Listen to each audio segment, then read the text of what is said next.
Hello students, I am Ritika Pathak from Access Institute and today we are going to study about the topic nutrition. So nutrition is all that essential components that the body needs. It has been described over here that nutrition is the supply of essential organic and inorganic constituents. Now we have to understand what does this organic and inorganic means. Organic comprises of all those compounds that are carbon compounds, alright? जिन भी compounds में carbon present होता है हम हर उस compound को organic compound कहते हैं और जिसमें कार्बन नहीं प्रेजेंट होता है उसे हम इनऑर्गेनिक कंपाउंड कहते हैं। तो हमारे डाइट में ये ऑर्गेनिक और इनऑर्गेनिक ये दोनों ही कंपोनेंट इंक्लूडेड होते हैं बिकॉज बॉडी को ऑर्गेनिक और इनऑर्गेनिक दोनों ही कंपोनेंट्स चाहिए होते हैं in the form of nutrition. यानी कि न्यूट्रिशन क्या होगा, वो इसेंशियल एलिमेंट है बॉडी का, चाहे वो ऑर्गेनिक हो चाहे वो इनऑर्गेनिक हो, जो बॉडी को चाहिए फॉर ग्रोथ एंड डेवलपमेंट। उसमें कुछ क्लासेस हम पढ़ेंगे जैसे कि प्रोटीन्स, विटामिन, सॉल्ट एक्सेट्रा, ये सब अभी हम लोग डिटेल में 1 बाय 1 करके स्टडी करेंगे, ठीक है। तो लिखा हुआ ये सारे केमिकल कंपाउंड्स चाहे वो ऑर्गेनिक हो चाहे वो इनऑर्गेनिक हो, इन सारे केमिकल कंपाउंड्स को हम बोल रहे हैं न्यूट्रिएंट्स। जो इस डाइट में जो कंपोनेंट्स इन कंपाउंड्स में प्रेजेंट होंगे जो कि हमारे बॉडी के ग्रोथ एंड डेवलपमेंट के लिए रिस्पॉन्सिबल होंगे, उन्हीं कंपोनेंट्स को हम बोल रहे हैं न्यूट्रिएंट्स। अब दो चीजें आती हैं, डाइट और बैलेंस डाइट। इसमें अंतर क्या है? डाइट हम जो भी खाना खा रहे हैं जिससे हम अपना पेट भर सके उसे हम डाइट कह रहे हैं, यानी कि हमारे मील में जो भी खाना जो हमारा एपेटाइट को सेटिस्फाई कर रही है वो डाइट हो गई। अब बैलेंस डाइट क्या है? बैलेंस डाइट वो डाइट है जिसमें ये ऑर्गेनिक और इनऑर्गेनिक कंपोनेंट्स हैं, जितने भी न्यूट्रिशन के कॉन्स्टिट्यूएंट कंपाउंड्स हैं वो सब एक प्रॉपर अमाउंट में, प्रॉपर रेशियो में अगर प्रेजेंट होते हैं तो हम उसको बोलते हैं बैलेंस डाइट। तो अब इस बैलेंस डाइट में क्या क्या चीजें डिपेंड करती है कि हमारे लिए कौन सा फैक्टर रिस्पॉन्सिबल है, कब हम किसी डाइट को बैलेंस डाइट बोलेंगे, डिपेंडिंग ऑन द एज। यानी कि एक एज के जब आप बहुत छोटे हो तो आपके लिए बैलेंस डाइट शायद एक रोटी हो with green vegetables and small pulses और एग और जो भी आप खा रहे हैं, लेकिन विद द ग्रोइंग एज आपकी एडोलसेंस पीरियड में वो एक रोटी will not be sufficient for your growth and development. तो उस टाइम पे वही एक डाइट जो हमारे छोटे एज में हमारे लिए बैलेंस डाइट थी उस डाइट को हमें इंक्रीज करना पड़ेगा। तो डाइट में इसको हम बैलेंस बना रहे हैं, वो चीज के लिए फैक्टर कौन सा रिस्पॉन्सिबल है? पहला फैक्टर रिस्पॉन्सिबल है एज। नेक्स्ट फैक्टर है सेक्स, एज इन कोई पर्सन मेल है या फीमेल है उस हिसाब से भी डाइट जो है वो कम या ज्यादा होती है, बिकॉज मेल का metabolism as compare to female ज्यादा होता है, तो कंपैरेटिवली हमेशा उनकी डाइट भी एज कम्पेयर टू फीमेल्स ज्यादा होती है। नेक्स्ट लिखा हुआ है लाइफस्टाइल। लाइफस्टाइल डाइट के लिए बहुत ज़्यादा इंपॉर्टेंट फैक्टर है, बिकॉज सपोज एक फार्मर है जो कि एग्रीकल्चरल लैंड पे सुबह 5 बजे से लेकर रात के 8 बजे तक काम कर रहा है, और एक कोई मल्टीनेशनल कंपनी में काम करने वाला कोई एम्प्लॉय है जो कि फुल ऑन एसी में सिर्फ और सिर्फ लैपटॉप पे 8 घंटे के लिए काम करता है। तो जो उसका लाइफस्टाइल है सिर्फ वो बैठ के थोड़ा बहुत काम कर रहा है, तो उसको जितनी डाइट चाहिए वो कंपेरेटिवली फार्मर से कम होगी, बिकॉज फार्मर क्या कर रहा है, वो मैनुअल वर्क कर रहा है, उसे ज्यादा एनर्जी पुट ऑन करनी पड़ रही है, तो उसको ज्यादा डाइट की जरूरत है as compare to a person और employ who is working in a multinational company, है ना। अंतर समझ आ रहा है लाइफस्टाइल में। तो हम लोग लास्ट बात करते हैं डिजीज की। अगर कोई किसी बीमारी से अफेक्टेड है तो उस टाइम पे उसकी डिजीज चेंज हो जाती है, जब आप उसकी डाइट चेंज हो जाती है, जब आप बुखार होता है तो आप क्या करते हो, सीधे एक ही रोटी खाते हो, नहीं खाते पूरा खाना। क्यों हम नहीं खा रहे पूरा खाना? क्योंकि हमारा मेटाबॉलिक रेट कम हो जाता है, ये डाइजेस्टिव सिस्टम का रेट कम हो गया। तो जब ये सारे रेट ऑलरेडी कम हो चुके हैं तो उस टाइम पे हमें पूरा का पूरा ये खाना नहीं खाना होता। तो डिजीज भी क्या कहते हैं, हमारी डाइट पे अफेक्ट करती है। उसके बाद हम लोग बात करते हैं कि ये मील, एपेटाइट और हंगर, ये 3 चीजें हैं, तीनों बहुत कंफ्यूजिंग है। तो इन तीनों में डिफरेंस क्या होता है हम लोग को समझना है। मील क्या है? मील वो फूड है जो हम एक समय पे खा रहे हैं, ठीक है। जैसे कि आपने दोपहर में खाना खाया तो that is your afternoon meal, आपने रात में खाया that is your night meal. But appetite मतलब जब आपका खाना खाने का मन है, ठीक है, जब हमारा खाना खाने का मन होता है उसे हम एपेटाइट कहते हैं, और जब हमें भूख लगती है तो वो भूख हंगर। तो द अनईजीनेस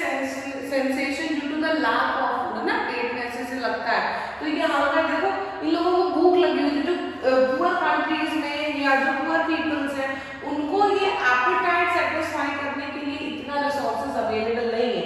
वो लोग सिर्फ और सिर्फ अपने हंगर को सेटिस्फाई कर ले, वही बहुत बड़ी चीज होती है। ठीक है, उसके बाद हम बात करते हैं कि क्यों हमें न्यूट्रिशन की जरूरत है ना, हम क्यों न्यूट्रिशन को पढ़ रहे हैं, क्यों न्यूट्रिएंट्स को इतना ज्यादा इंपॉर्टेंस दे रहे हैं कि हमें बैलेंस डाइट की जरूरत है। ये सारी चीजें क्यों हो रही है, उसका फैक्टर है कि न्यूट्रिशन लेने पे हमारी ग्रोथ होगी, जो भी टिश्यूज डैमेज हुए होते हैं, बॉडी सेल्स जो डेथ हो जाती है उनका दोबारा से बनना होता है, वो सारे इन न्यूट्रिशन की वजह से जल्दी रिपेयर होते हैं।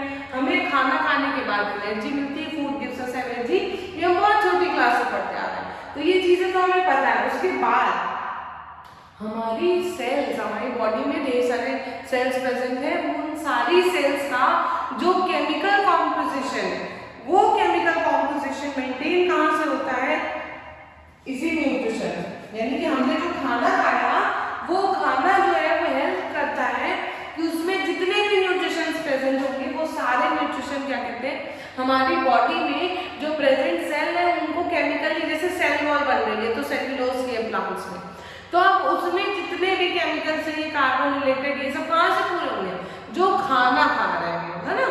तो वो प्लांट्स में क्या सेल्यूलोज की बनी होती है सेल वॉल, हमारे बॉडी में सेल्यूलोज की सेल वॉल नहीं होती है। इनफैक्ट एनिमल्स में सेल वॉल नहीं, सिर्फ और सिर्फ प्लाज्मा मेम्ब्रेन प्रेजेंट होती है। ये डिफरेंस आप लोगों ने स्टार्टिंग में ही फर्स्ट टर्म में पढ़ा होगा जब आप लोग सेल चैप्टर पढ़ रहे हो। उसके बाद लिखा हुआ है कि ये प्रोविजन ऑफ रॉ मटेरियल, यानी कि हमने जो भी खाना खाया as an without cooked food, वो कुक्ड फूड का इनिशियल जो स्टेज होता है उसको डाइजेशन जब बॉडी में हो रहा होता है तो वो सारे न्यूट्रिशंस का असिमिलेशन इस प्रोविजन ऑफ रॉ मटेरियल और प्रोटेक्शन, यानी कि हम जो खाना खा रहे हैं उसका प्रोटेक्शन कैसे, वो कैसे हमें प्रोटेक्ट कर सकता है, वो हमारी बॉडी में इम्यूनिटी बिल्डअप करा। फॉर एग्जाम्पल अभी कोविड डेज में आप लोग क्या काढ़ा पियो, ये खाओ, वो खाओ, ऐसा क्यों हुआ, बिकॉज हम जो खा रहे हैं उससे हमारी इम्यूनिटी डेवलप हो रही है, हमारे सेल्स में एंटीजन से लड़ने की कैपेसिटी आ रही है और अल्टीमेटली बॉडी को प्रोटेक्शन मिल रहा होता है। ठीक है, उसके बाद हम लोग बात करते हैं कुछ क्लासेस की जिसमें हम लोगों ने इन सारे न्यूट्रिएंट्स को डिवाइड किया, तो हमें ऐसे 6 क्लासेस पढ़नी है। जो पहली क्लास हम पढ़ने वाले हैं दैट इज कार्बोहाइड्रेट्स। कार्बोहाइड्रेट्स में ये कार्बन, हाइड्रोजन और ऑक्सीजन ये 2:1 के रेशियो में प्रेजेंट होता है। दैट मीन्स कि अगर 6 कार्बन है तो 3 हाइड्रोजन और 3 ऑक्सीजन होगा। ठीक है, तो ये 2:1 का रेशियो हो गया। और ये सारे कार्बोहाइड्रेट्स हमने रेस्पिरेशन वाले चैप्टर में पढ़ा कि ये कार्बोहाइड्रेट्स ब्रेक होते हैं हमें एनर्जी देने के लिए in the presence of oxygen, और इसमें एग्जांपल्स क्या हैं, शुगर, स्टार्च और सेल्यूलोज। तो इसी चीज को शुगर, स्टार्च और सेल्यूलोज को हम लोग 1 बाय 1 करके डिटेल में पढ़ने वाले हैं। तो सबसे पहले हम पढ़ने वाले हैं शुगर्स को, यानी कि मोनोसैकेराइड, सिंपल शुगर हम जिसे बोल रहे हैं। नॉर्मल ग्लूकोज का फॉर्मूला हम लिखते हैं C6H12O6, तो उसी को पढ़ने वाले हैं। तो इसमें कोई भी डाइजेशन की जरूरत नहीं होती है। हमने एडवर्टीजमेंट में देखा है ग्लूकॉन डी का, है ना, तुरंत ग्लूकॉन डी पियो तुरंत एनर्जी आ जाती है। ऐसा नहीं होता है कि अब ग्लूकॉन डी डाइजेस्ट होगा तब तुमको एनर्जी आएगी। तो जैसे ही हमने ग्लूकॉन डी पिया हमें तुरंत एनर्जी आ जाती है, because it does not require any digestion, it is directly absorbed in the body. देखो लिखा हुआ है no digestion is required, it is directly absorbed in the body. जैसे ही वो एब्जॉर्ब हुआ, हमने पिया, वो तुरंत हमें एनर्जी दे देता है। 3 तरह के सिंपल शुगर्स होते हैं। पहला है ग्लूकोज, मैंने अभी ग्लूकॉन डी का एग्जांपल दिया था, उसमें हम लोग ग्लूकोज ही पी रहे होते हैं। That is a grape sugar, simple sugar हम इसे पॉपुलरली बोलते हैं। फ्रक्टोज क्या है, ये जो हमें फ्रूट से मिलता है, फ्रूट शुगर होता है, प्लांट्स में होता है, इसे हम फ्रक्टोज कह रहे हैं। और गैलेक्टोज जो हमें मिल्क में मिलता है, उस शुगर को हम लोग गैलेक्टोज कहते हैं। हमने मोनोसैकेराइड पढ़ते हैं, डाइसैकेराइड। डाइसैकेराइड्स क्या होते हैं, ये डबल शुगर होता है, डाई मतलब ही 2, ठीक है। तो जो डबल शुगर्स वाले सैकेराइड्स हैं इसमें डाइजेशन जो है वो 3 टाइप का होता है, सुक्रोज, माल्टोज और लैक्टोज। तो जो ये सुक्रोज है, सुक्रोज 2 शुगर्स, 2 सिंपल शुगर से मिलकर बना है जिसका नाम है ग्लूकोज और फ्रक्टोज। ये सुक्रोज ही होता है जो हमारे घरों में बाहर मार्केट से आता है, ठीक है। तो ये सुक्रोज में ग्लूकोज है और प्लस फ्रक्टोज है, ठीक है, यानी कि फ्रूट शुगर और सिंपल शुगर इन दोनों का मिक्सचर होता है इस डाइसैकेराइड सुक्रोज में। माल्टोज में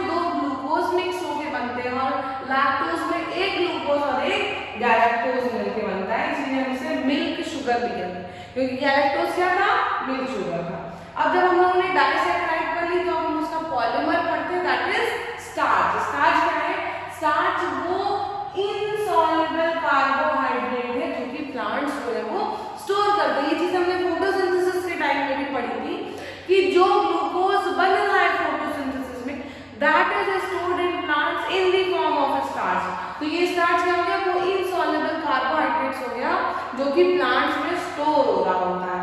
अगर हम पोटैटोज, ग्रेन्स, ब्रेड्स इन सब की बात करें तो इन सबसे चीपली हमें स्टार्च जो है बहुत ज्यादा अमाउंट में मिलता है। Cheap source of starch is potato and grains, ठीक है।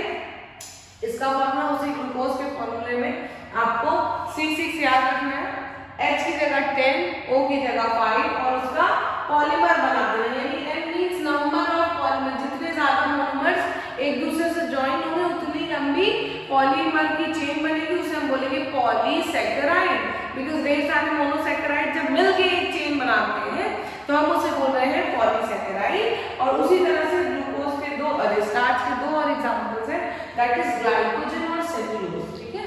ये और स्टार्च के दूसरे फॉर्म्स होते हैं। सेल्यूलोज हमने अभी बताया कि प्लांट की सेल फॉर्म में प्रेजेंट होता है, और ह्यूमन जो है वो हमें रफेज का प्रोवाइड करता है। जब हम अपने गट में कोई प्लांट सेल का इंटेक करें, हमने कोई ग्रीन वेजिटेबल खाई तो ऑब्वियसली हम उसकी सेल वॉल निकाल के तो खाएंगे नहीं, सेल वॉल के साथ खा रहे हैं, तो हमें जो न्यूट्रिशन मिल रहा है वो ऐसा रफेज काइंड ऑफ चीजें के लिए हेल्प कर रहा है। बॉडी में उसका एब्जॉर्प्शन नहीं हो पाता है, लेकिन उसका फ्लो गट में अलोंग द एलिमेंट्री कैनाल, जिसे हम गट बोल रहे हैं, उस गट में पर्टिकुलर हमने जो फूड पार्टिकल का है उसका मूवमेंट इजी हो जाता है due to the presence of this roughage. लिखा हुआ है रफेज क्योंकि बहुत ज्यादा वाटर एब्जॉर्ब कर लेता है, तो वो हमारे फीकल मैटर को सॉर्ट बनाता है और इसके हेल्प से मूवमेंट जो है वो बहुत ज्यादा इजी हो जाता है। फिर उसके बाद लिखा है ये ग्लाइकोजन अगर एनिमल्स में स्टोर हो रहा है तो वो हमारे लिवर और मसल्स में स्टोर होता है। अब हम बात करते हैं फैट्स की। शुगर अभी खत्म हो गया। फैट्स क्या है, fat is composed of carbon, hydrogen and oxygen. Oxygen सबसे कम अमाउंट में फैट में प्रेजेंट होता है, मेनली कार्बन और हाइड्रोजन का ही मिलकर बना होता है। फैट्स जो है वो एनर्जी से कार्बोहाइड्रेट से कंपैरिजन में ज्यादा एनर्जी स्टोर करके रखते हैं। 9.45 किलो कैलोरीज जो है वो 1 मोल ऑफ फैट का स्टोरेज होता है। मगर फैट जल्दी ब्रेक डाउन नहीं होता है, कार्बोहाइड्रेट जल्दी ब्रेक डाउन होते हैं। तो जब हमें इमीडिएटली एनर्जी चाहिए होती है तो हमें एनर्जी कहाँ से मिलती है, इन्हीं कार्बोहाइड्रेट से मिलती है, ठीक है। फिर उसके बाद फैट्स जो है वो ब्रेक होना शुरू होते हैं to give us energy. Fats और ऑयल जो है वो फैटी एसिड और ग्लिसरॉल से मिलकर बने होते हैं। ये इनके मोनोमर्स है और उसका पॉलीमर है, and they are found in butter, green vegetable oils, fats, ghee, fish oil, इन सारी चीजों में फिश लिवर ऑयल हमें फैट मिल रहा है। अब हम बात करते हैं प्रोटीन्स की। देखो प्रोटीन तो building block of the body है, तो ये जो प्रोटीन्स के लार्ज केमिकल्स है इसमें भी कार्बन, हाइड्रोजन, ऑक्सीजन और नाइट्रोजन होगा। नाइट्रोजन सबसे ज्यादा एसेंशियल एलिमेंट होता है प्रोटीन फॉर्म करने का। अभी तक हमने जितने कंपाउंड्स पढ़े उनमें से किसी में भी हमने नाइट्रोजन नहीं पढ़ा। नाइट्रोजन सबसे ज्यादा एसेंशियल कंपाउंड होता है किसी भी प्रोटीन का, और ये प्रोटीन्स में सल्फर और फास्फोरस भी हो सकते हैं। हर प्रोटीन हो that is not necessary. Protein से एक पॉलीमर है तो उसका मोनोमर क्या है, अमीनो एसिड्स है। Amino acids are simple smaller units of protein, यानी कि जैसे cell is a unit of life वैसे amino acid is a unit of protein, और ये प्रोटीन इनहैंस करता है हमारे ग्रोथ और रिपेयर को, जो कि सेल्स में जितने भी डैमेज है वो सब इन प्रोटीन कॉन्स्टिट्यूएंट्स की वजह से जल्दी रिपेयर हो जाते हैं। एग्जांपल्स हमें कहाँ मिलते हैं, मीट में फिश, एग, चीज, नट्स, बीन्स, पीस, इन सब में हमें प्रोटीन्स मिल रहे होते हैं। और अगर प्रोटीन की डेफिशिएंसी हो गई तो बॉडी में बहुत ज्यादा वीकनेस रहेगी, और कुछ दो स्पेसिफिक डिजीज हमें अपने सिलेबस में पढ़नी है, दैट इज क्वाशियोकोर एंड मरास्मस। ये क्वाशियोकोर और मरास्मस जो है वो ऐसे डिजीजेस हैं जो कि due to the deficiency of proteins हमें होता है, ठीक है। ये देखो this boy suffering from kwashiorkor, यानी कि ये यूजुअली छोटे बच्चों को होता है जब मदर जो है वो ब्रेस्ट फीडिंग नहीं करती। सपोज करो कि कोई दूसरा बेबी हो गया तो वो उसको मिल्क फीड कराने लगी, तो इस बेबी की जो डाइट है उसमें प्रोटीन जितना इसे चाहिए था 5 इयर्स के एज तक में वो नहीं सिम्टम्स क्या क्या है क्वेश्चन के आपको देखने को पता चल रहा है कि उसका स्टमक कितना बाहर निकला हुआ है, यानी कि प्रोट्रूडेड स्टमक है, स्टमक जो है वो बाहर की तरफ निकला हुआ है, वेट बहुत कम हो जाएगा, स्किन जो है वो और ज्यादा डार्क हो जाएगी, स्केली हो जाएगी, ग्रोथ रुक जाएगी, भूख नहीं लगेगी, बार बार डायरिया होगा, यानी कि लूज मोशंस, वॉमिटिंग, बॉडी से फ्लूइड का लॉस होता रहेगा, लिवर जो है वो बढ़ जाएगा, लॉस ऑफ ब्लड यानी ब्लड की कमी हो जाएगी, अनीमिया की कंडीशन आ जाएगी, पैर और हाथ सब स्वेल कर जाएंगे और अल्टीमेटली बहुत सीवियर कंडीशन में डेथ हो जाती है। ठीक है, अब हम आगे बढ़ते हैं मैरास्मस के बारे में। This boy suffering from marasmus, it is again a disease caused because of deficiency of proteins, और ये 1 साल से 2 साल, छोटे और वहाँ पे 5 साल तक की जो लिमिट है वो होती थी, इसमें 1 साल तक के बच्चों को ये होता है, और इसमें फिर से कार्बोहाइड्रेट्स, फैट्स और प्रोटीन्स, मेनली प्रोटीन्स की डिफिशियंसी से हो रहा होता है, और अगर फिर से मम्मा ने ब्रेस्ट फीडिंग स्टॉप कर दी तो जितने भी एनर्जी गिविंग फूड्स थे वो इसके लिए नहीं मिलेगा इसको, यानी कि प्रोटीन, फैट, कार्बोहाइड्रेट कुछ भी नहीं मिल रहा है, अब इसकी भी डेथ पॉसिबल है। सिम्टम्स क्या है, बहुत ज्यादा बॉडी में वेट जो है वो कम हो जाएगा, जितने भी बॉडी में मसल्स थे, स्किन थे, बोन्स थे, वो सब डीजेनरेट होने लगेंगे, है ना, उनकी डीजेनरेशन की वजह से स्किन एकदम लूज हो जाएगी, लटक जाएगी ऐसा टाइप से, फिर फेस बहुत थिन हो जाएगा, आप हाथ पैर देख रहे हो एकदम पतले हो चुके हैं, पूरा का पूरा फिजिकल और मेंटल ग्रोथ रुक जाएगा, ये बच्चा कुछ सोच नहीं पा रहा है और रिब्स जो है वो बाहर की तरफ निकल जाएंगे। This kind of disease is known as marasmus. अगर हम लोग प्रॉपर फूड और केयर करते हैं तो पॉसिबल है कि ये बच्चे बच जाएं, मगर ये सोचो कि अगर प्रॉपर फूड और केयर मिलती तो इन्हें ये डिजीज ही क्यों होती, है ना, तो इनको ये डिजीज इसलिए हुई है क्योंकि प्रॉपर फूड और केयर नहीं मिल पाई बिकॉज ऑफ मनी। ये मोस्टली पुअर कंट्रीज में, अफ्रीकन कंट्रीज में मैरास्मस और क्वाशियोकोर की कंडीशंस बहुत ज्यादा देखने को मिलती है because they lack money, so they lack the proper nourishment given that should be given to a infant children. हम लोग अब मिनरल सॉल्ट्स की बात करते हैं, ये सॉल्ट हमारे डाइट में बहुत थोड़े से चाहिए, बट चाहिए, क्योंकि अगर ये नहीं रहेंगे ना तो उसके बाद भी डिजीज होंगी। ये सॉल्ट हमें कहाँ से मिलते हैं, कुछ ग्रीन वेजिटेबल से, फ्रूट से मिलते हैं, और जो टेबल सॉल्ट है जिसे हम सोडियम क्लोराइड बोलते हैं वो क्या कहते हैं मैक्सिमम हमारे खाने को टेस्ट को भी इंक्रीज कर रहा होता है। फिर हम बात करते हैं कैल्शियम और फॉस्फोरस की, जो कि हमारे बोन्स और टीथ को स्ट्रेंथ प्रोवाइड करता है। या फिर वो टेलीविजन में ऐड आता है कि इसमें कैल्शियम है टूथपेस्ट में, तो वो कैल्शियम में दांत बहुत स्ट्रॉन्ग कर देता है ना, तो वो दांत ही से हमारे बोन्स भी स्ट्रॉन्ग करता है because both are made up of calcium carbonate, और कैल्शियम जो है वो क्लॉटिंग और ब्लड के लिए रिस्पॉन्सिबल होता है। जब हमें कहीं चोट लग जाती है तो खून निकलते निकलते थोड़ी देर बाद अपने आप बंद हो जाता है, क्योंकि ये हमारे पास प्लाज्मा होता है वो क्लॉट कराता है, और उसको इनिशिएट कराने के लिए कैल्शियम बहुत ज्यादा नेसेसरी होता है।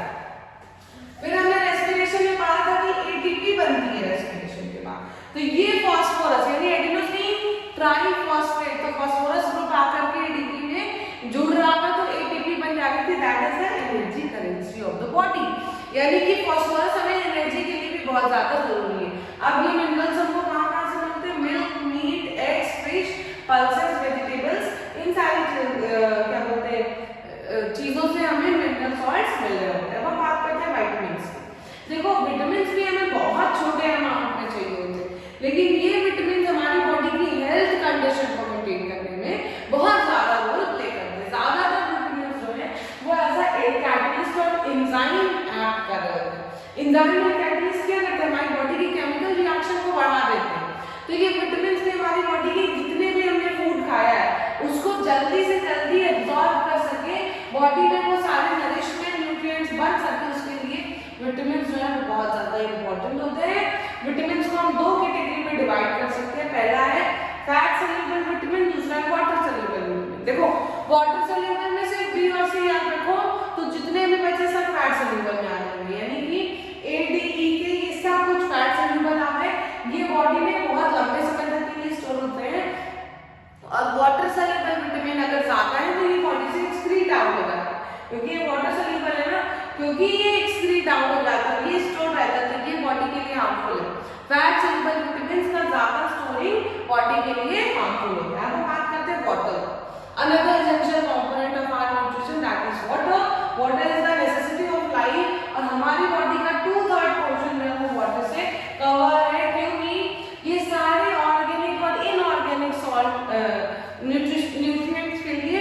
वाटर ही एक ऐसा सॉल्वेंट है जिसमें सब डिसॉल्व है ना। तो वाटर क्या कर रहा है, वो हमारे डाइजेस्टिव जूसेस को प्रोड्यूस करने में, उसको डाइल्यूट करने में, हमारे खाने को डाइजेस्ट करने में और गैसेस का एक्सचेंज कराने में। जो CO2 और O2 हमने लिया वो ब्लड में वाटर में 55% प्लाज्मा, उसका 90% वाटर है। तो प्लाज्मा का 90% वाटर है, वो ब्लड को फ्लूइड बना रहा है, जिसकी वजह से गैसेस का इजीली ट्रांसपोर्टेशन हो पा रहा है। उसके बाद जब हमें एक्सक्रीशन करना है तो वाटर की वजह से एक्सक्रीशन भी फिजिबल हो रहा है। तो ये सारी चीजें, और वाटर बॉडी का टेम्परेचर मेंटेन कर रहा है। जब हमें बहुत ज्यादा गर्मी लग रही होती है तो हमें पसीना हो जाता है, इवैपोरेशन कॉजेस कूलिंग।